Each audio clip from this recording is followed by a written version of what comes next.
తమకు ఇష్టమైన వాహనం కొనుగోలు చేసిన తర్వాత దానికో ఫ్యాన్సీ నెంబర్ కోసం వేలల్లో పోటీ పడేవారికి తెలంగాణ రవాణా శాఖ షాక్ ఇచ్చింది.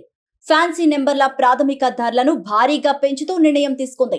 ఈ ధరల పెంపుతో రవాణా శాఖకు ఏటా 100 కోట్లకు పైగా వచ్చే ఆదాయం మరింత పెరిగే అవకాశం ఉంది. ఈ మేరకు రవాణా శాఖ ప్రాథమిక నోటిఫికేషన్ విడుదల చేసింది. దీనిపై ప్రజల నుంచి అభ్యంతరాలు, సూచనలు స్వీకరించిన తర్వాత పూర్తి స్థాయి నోటిఫికేషన్ ను త్వరలోనే జారీ చేయబోతున్నారు.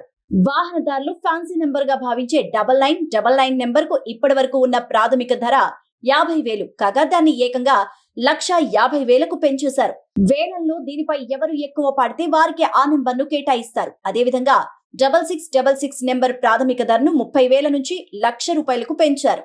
ఇప్పటి వరకు ఫ్యాన్సీ నెంబర్ల కోసం ఉన్న 5 స్లాబులను రవాణా శాఖ 7కు పెంచేసింది. ప్రస్తుతం 50,000, 30,000, 20,000, 10,000, 5,000గా ఉన్న ఈ స్లాబులను ఇకపై 1,50,000, 1,50,000, 40,000, 30,000, 20,000, 6,000గా నిర్ణయించారు.